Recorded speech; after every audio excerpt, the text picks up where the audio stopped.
Hey everyone, welcome to this edition of the E-Commerce Insights Podcast. I'm your host, Scott DeGrossier, founder and CEO of Wicked Reports.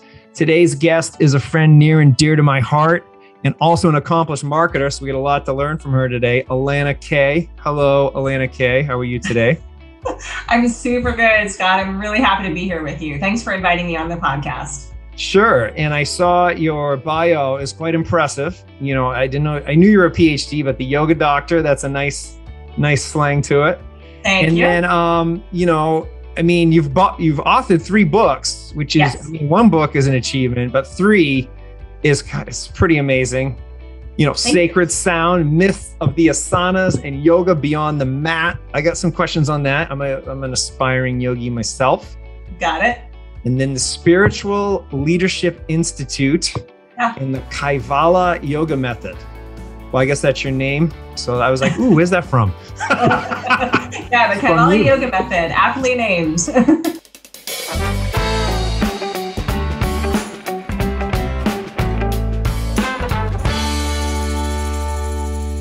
So I get a ton of questions, but I really want to start with how did you go from an aspiring yoga teacher to Ontraport Marketer of the Year, which I know this is a while now and you've gone on past that plateau, but how you even got there, a lot of people, I'm curious myself, so that's why I'm asking.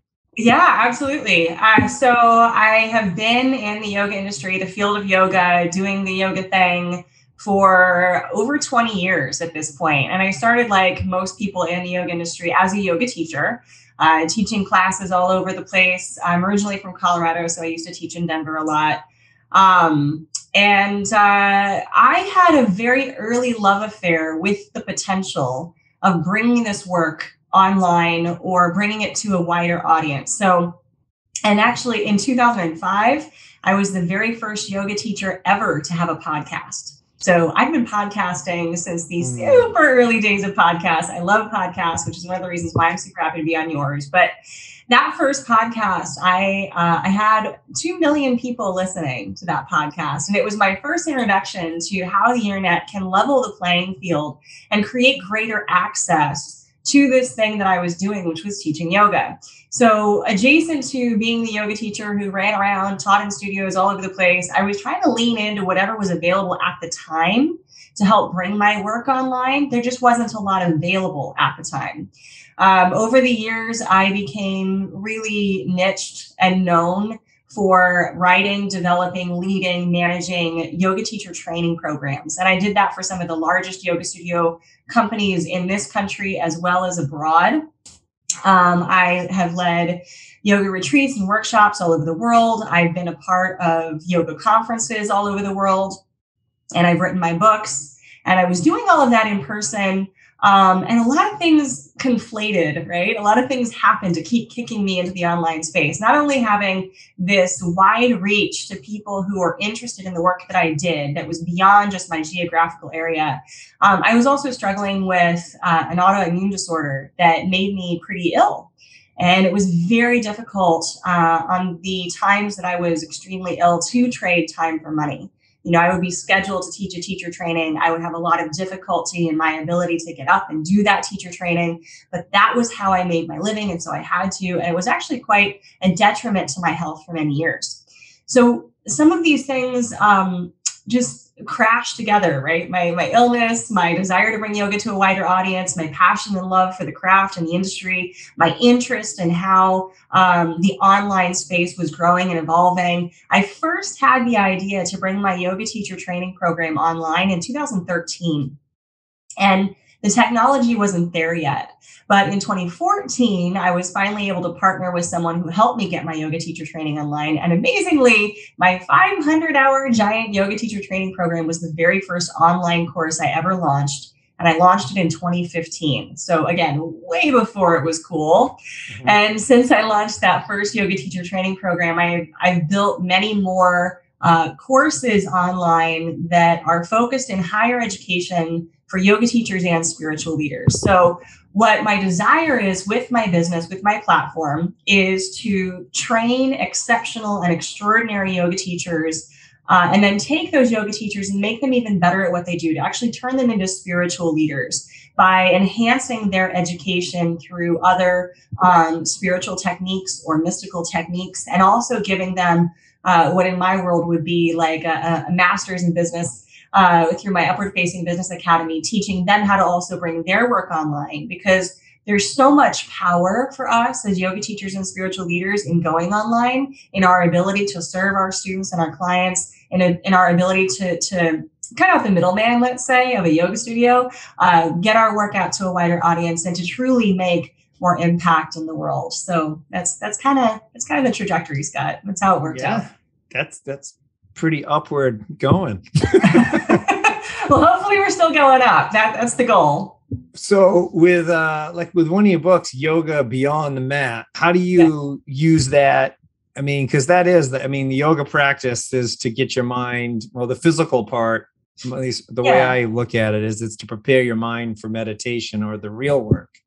Right. Is kind of how I always looked at it, which I'm not the yoga doctor, I'm Scott, but that's how I kind of always thought about it. So how does that affect and impact your business decisions? Right. So, I think like many people in the West, I definitely started my yoga journey with the physical practice, with the asana. But very quickly, I was led to the different elements of yoga, which in my humble opinion are actually more powerful than the physical practice. Fast forward many years of a lot of education and study and my PhD work.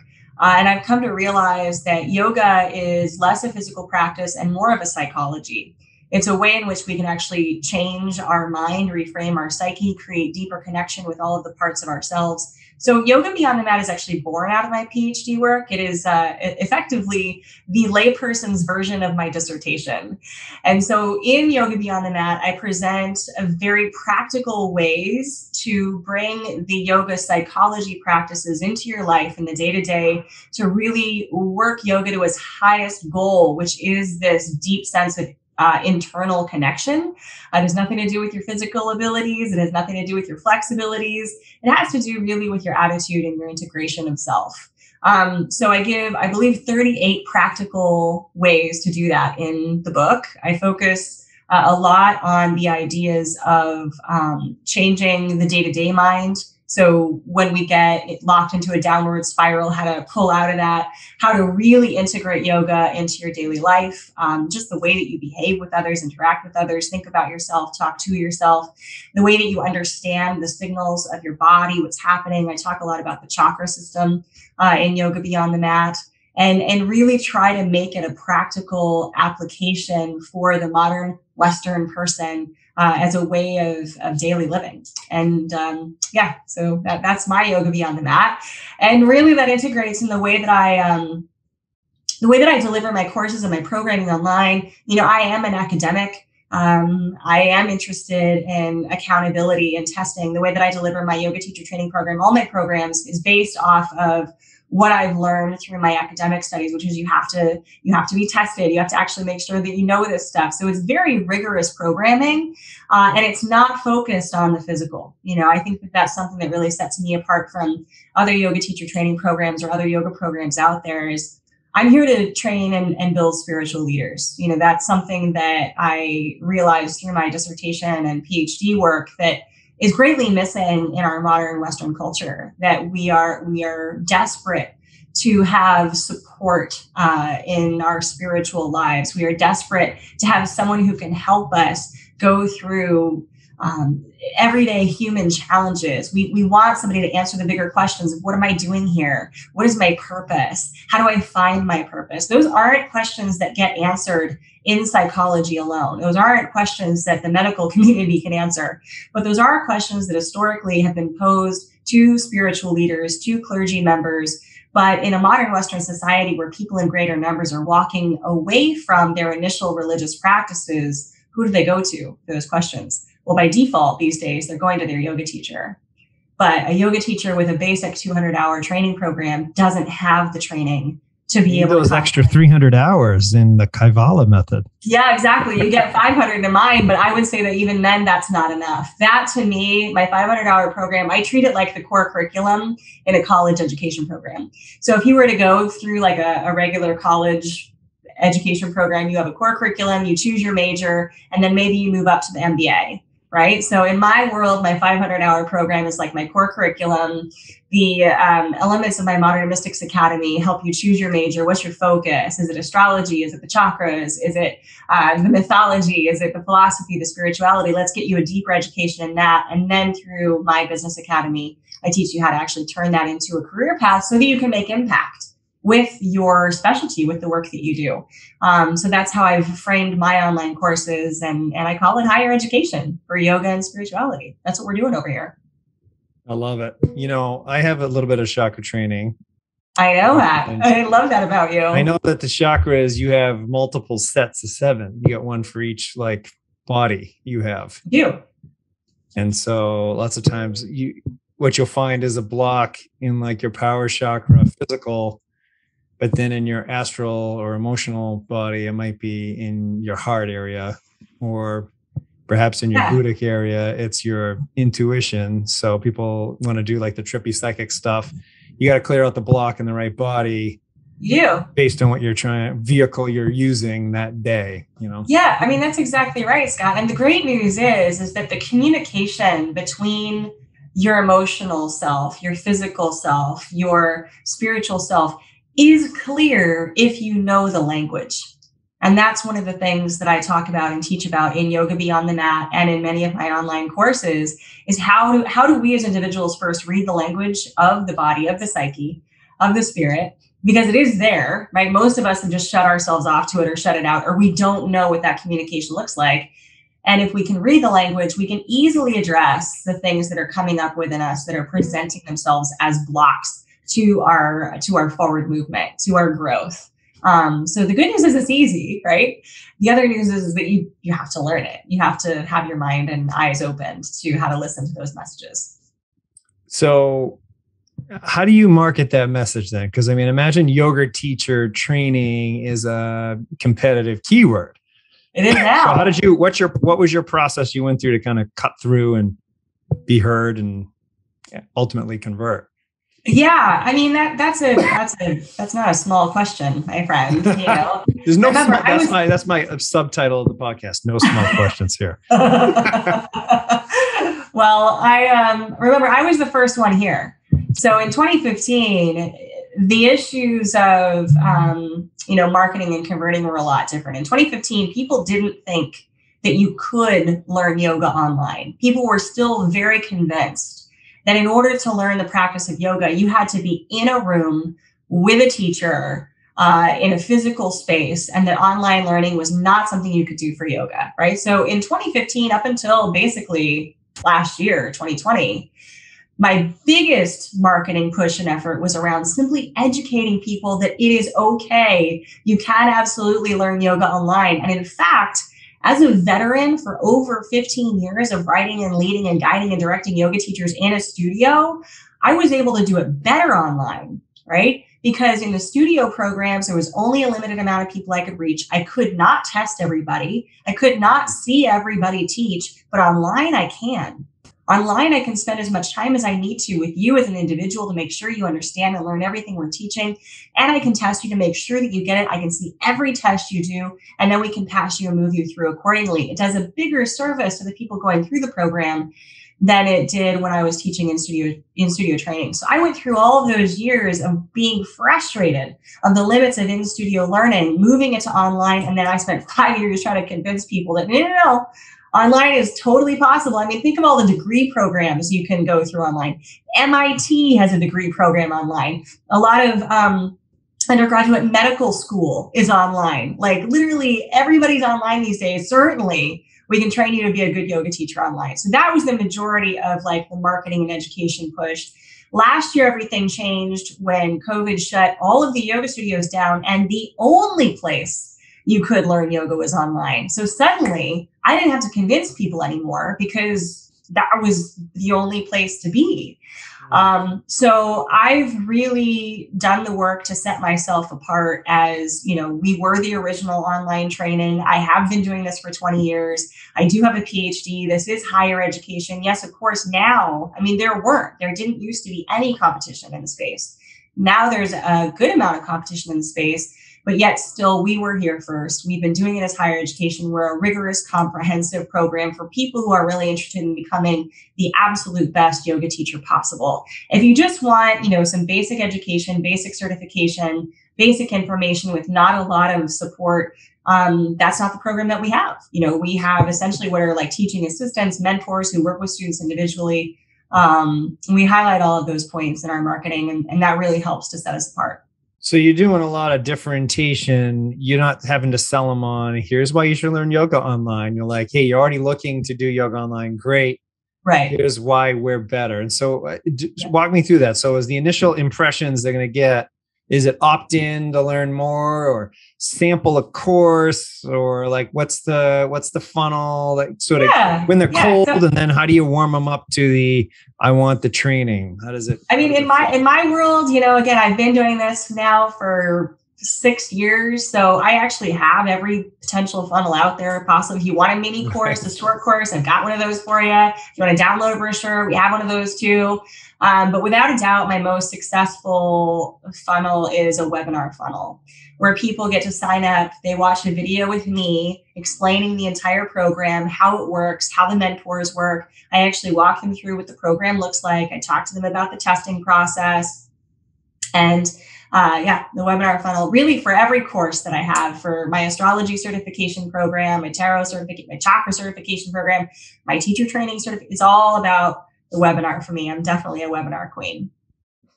Webinars, selling yoga. Webinars can sell anything, can't they? So do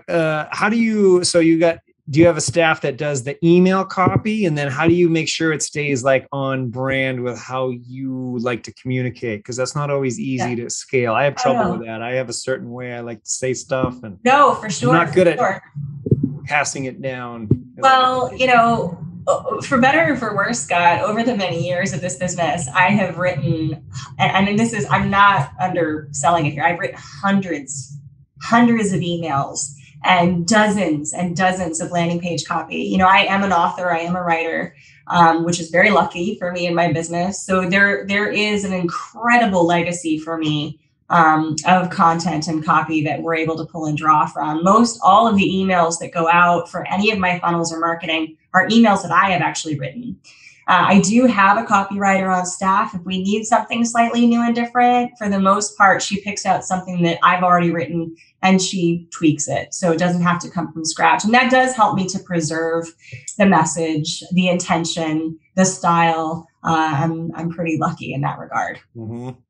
So then for the ads that get people to this webinar, what platforms are working best, and which ones you thought were going to work and maybe didn't? Or tell me about some of the ad buying strategy. Yeah, I mean, ads, I think, as everybody who listens to your podcast knows, it's a pretty moving target. We started early with just Facebook ads. So Facebook initially was very responsible for, my trajectory in my business. And I think everybody knows with Facebook buying, eventually that results in fatigue and it stops being quite as effective over time. So a few years ago, I also moved over to Google Ads, and that's been really great. Google Ads just keeps getting better and better. We're finding more ways to open up to people in Google Ads. And again, the shift in attitude because of last year's, people are now actually searching for online yoga teacher training. And if you've got that market, then Google Ads are excellent for you. Prior to that, nobody was typing that into the search bar. So on Facebook, we just had to show them, hey, this is available. Do you want this?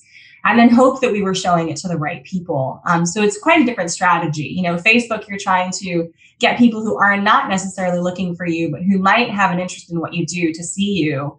On Google, luckily, they're actually looking for what it is that you offer. And now you just have to show it to them and convince them that you're the one that they want to click on, really. So Facebook and Google is primarily what we're working with these days. We've tried a little on Bing, but that didn't seem to really pan out. And I've got some people chattering in my ear about TikTok at the moment, but I haven't quite gotten there yet. Tick puke is what I call it. Only because my 11-year-old wants to go on, so I call it tick puke. It's probably fine. Yeah. So what was I? Well, you just triggered something. You said that. So Google, Facebook. So have you tried Pinterest, or do you do Amazon for your books or anything? Well, you know what's interesting about Amazon? So I love Amazon, and I would love any ideas that you have around this, honestly, or really any of your listeners if they have anything on this.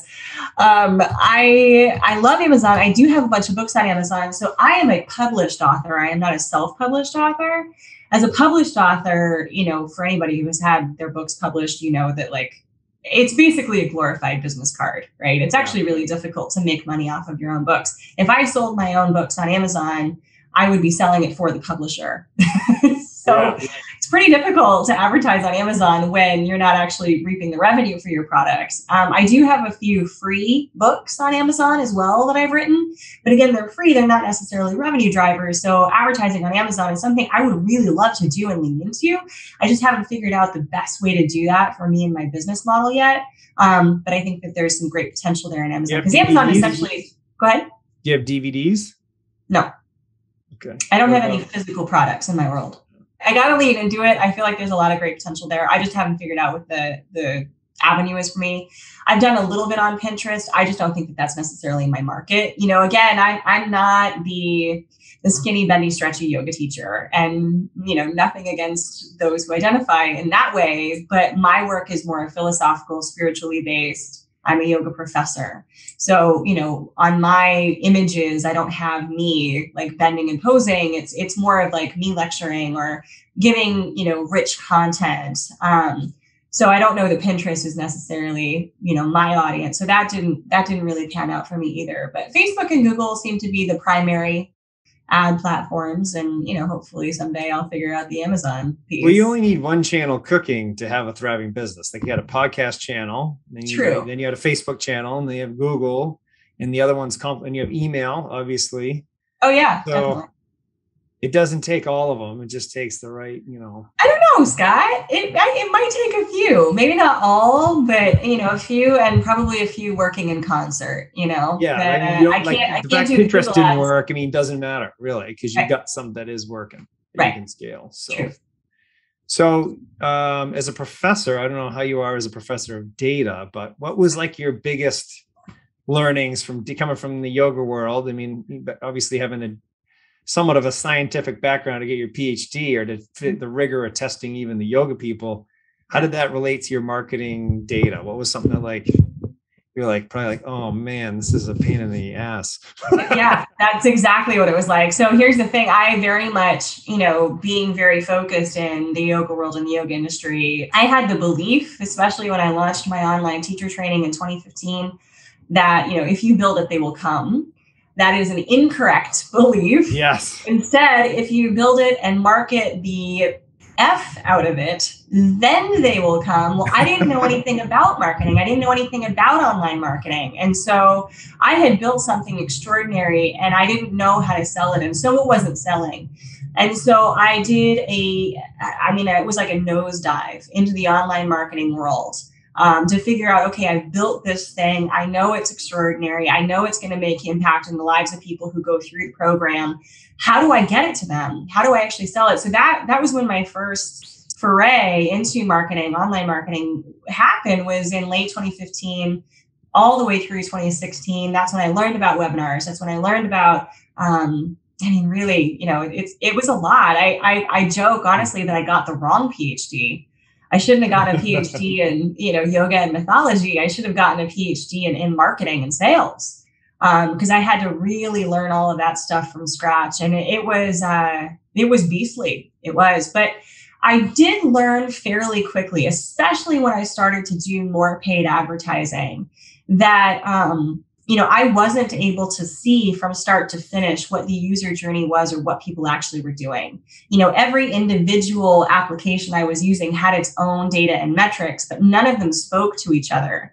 And that's why, Scott, it was essentially love at first sight when I found you, because suddenly I had all of the answers as to what the user was doing from start to finish. And, that's where you can make really great decisions, is when you know what's actually happening from start to finish, where in that user journey or that pathway the funnel might be broken and how to tweak it. Otherwise, how do you know? I was chasing my tail and a lot of circles to try and get that information before I got Wicked hooked up. And, we all know Facebook lies. So trying to search their data for what to do and how to make good decisions was like an impossibility. People get really sad when they see the fact that Facebook measurement doesn't add up to Wicked. And I'm like, why would you pay us? Our prices have gone up since you get in there. People start at like, the average price is right around like a grand. Yeah. So they're like, I was like, why would you pay us that and want us to just give you a pie chart of what Facebook tells you? Right. The point is we have different data. Yeah. And it's focused to give you an edge on the people that are using only Ad Manager data. Yeah. So it's always, but then it's almost like stages of grief. But I want this like juicy, rosy picture to match. And I'm like, okay, it can match. Just which channel do you want us that we gave credit somewhere else? Do you want us not to count email? No, email counts. Do you want us to count SMS? No, SMS count. Well, something has to give if we're going to give the credit to Facebook only. So it's interesting. Well, it's also a trust building process too, Scott, right? Like I think we get into it thinking like, oh gosh, we're spending so much money on this channel. Whatever they tell us should be true. It's just not the case, And I mean, these platforms love themselves, right? Facebook loves Facebook. It wants everything to start in Facebook, end in Facebook. It's only going to look at what's happening on Facebook. It doesn't care about the rest of your world. And I think most internet marketers understand, like we don't, I wish it were so that I could have just one app that did everything. It'd be great, right? But that's not so. I have to patchwork a bunch of different things to make my business work. And the only way to track any of that data is to have one program that looks at all of those things. Facebook doesn't do that. Google doesn't even do that. So yeah, it's folly to think that these channels that love themselves are going to give you accurate information. They just don't. No, they aren't built to do that, nor is it their fault. Like, why is Facebook going to say, hey, thanks for spending money here. Go spend it with Google. And Google the same way. They don't say, hey, you know what, better stop spending with us. True. They're just not gonna, and they shouldn't be on the hook to do that anyway. As long as they're not outright lying, they shouldn't be worried about what the other, trying to be an attribution system. That's not what they are. They're a traffic buying system. That's what they are. Right, exactly. That's my 2 cents on that topic. Damn it. That's having more like 5 cents. That's yes, just it's 5 cents. Thank you. That's I feel more about my power chakra is puffing out now. I can feel it. I can feel it over here. Yeah. I still want to ask a bunch of questions on your yoga books. Like, we gotta stick on topic. You can ask whatever you want. It's your podcast. The sacred sound, like I was into mantras for a while and oming. I kind of got away from the oming, and then I saw you. As soon as I read you had that book. I was like, damn, I got to get back into it.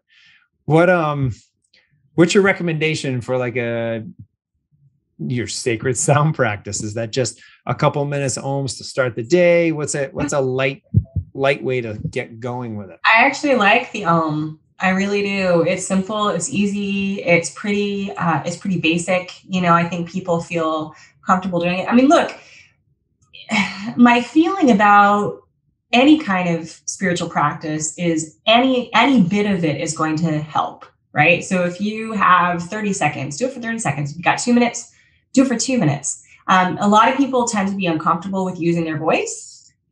So don't think of it as singing. It's just basically saying a vowel for a longer period of time on an exhale.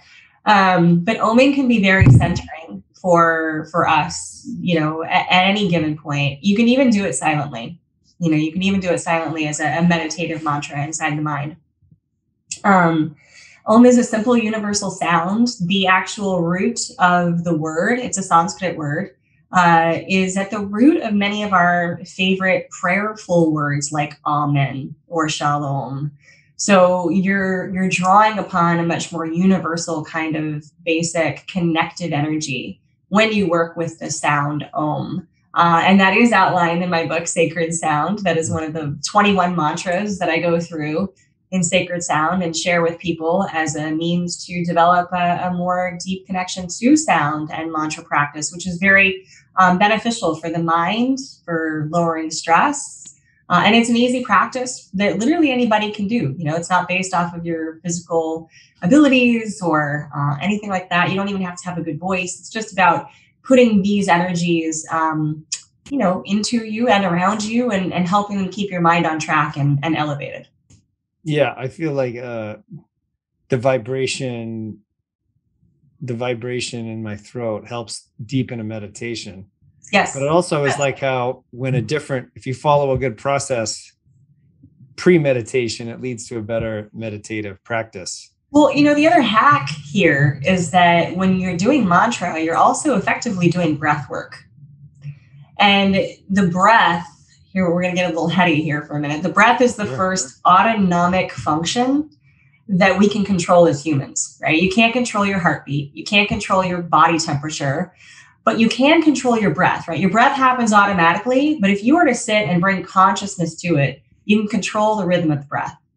Mantra helps you do that by default. If you extend the exhalation by chanting Om, let's say, and you do that for 2 minutes, you're not only changing the pattern of your breath, but you are actually reducing your stress levels, getting yourself into the parasympathetic nervous system. You're going to be a lot more relaxed. You're going to reset some of these, panic buttons that we have on all day long. It's kind of a nice side effect of just chanting Om. And yes, of course, because you're manipulating the breath in that way, you are setting yourself up for a more conscious, present meditation practice. Yes, that would have been what I meant when I said it. Are you just meditating right now? By the way, you had this look on your face. It was like, all right, a minute. I was more conscious of I was taking deeper breaths, and I was see? That was my Jedi mind trick for you. It was like you were just hypnotizing me with. I was. That was the other thing. I was like, geez, I'm not doing it right. Yeah, little did you know. Yes. Well, I was also thinking about holding your breath. Like I've been sticking with the Wim Hof method now. It's been 6 weeks. 6 weeks? Maybe 6 weeks in 7 weeks. So now I can hold my breath like 2.5 minutes. Oh my gosh. Getting there. That's intense. That'll definitely change your brain. Yeah. And I haven't done it today because I was telling you before, I got in at 2 a.m. from Napa. So yeah. Woe was me. I didn't get to do my breathing exercises yet. Yeah. Well, there might be a wash. Too much coffee today just to, get to I don't think there is such a thing as too much coffee. Yeah. I got an espresso, so now I'm like 3. It's like amazing. Espresso? Yeah. No, it's just my bucket of coffee. That is a good amount. It is, right? So if you say you have a couple coffees, that's a couple of those guys. That's impressive. Hey, whatever gets you through. Absolutely. I'm into it.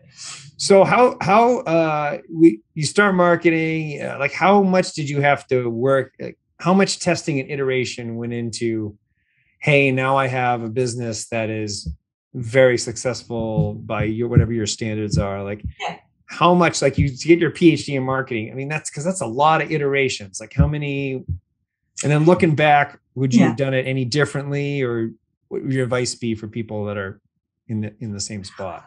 Well, I mean, the good news is that I do have hindsight on my side, and all of the things that I would have done better or differently from the start, I've actually put into my business academy training. Like I did that because those are all of the things I wish somebody had told me at the beginning. Please just do it this way. Please just set your timers to this, length. Please send this many emails.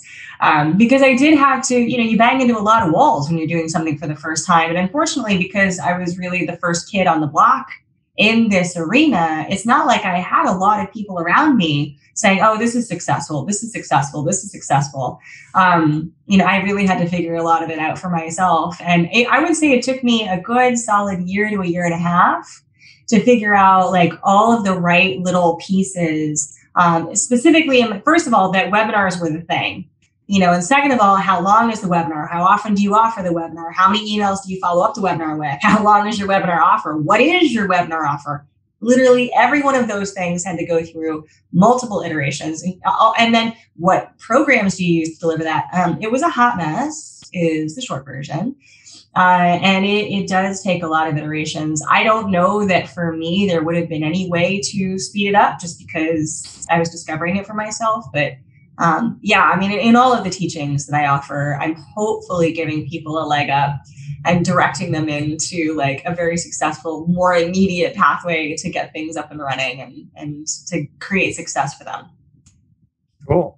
Any parting wisdom, marketing or spiritual you'd like to bestow as the yoga doctor on us?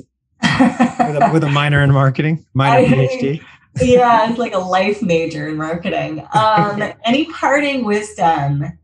I mean, I think our good connection here on Om and breathing is some good parting wisdom. Like, you know, those listening to this podcast, I'm going to hopefully safely assume that you are probably an internet marketer of some sort. And whether or not you are a spiritual and or a yoga practitioner, breathing is helpful. I know that this business can be stressful.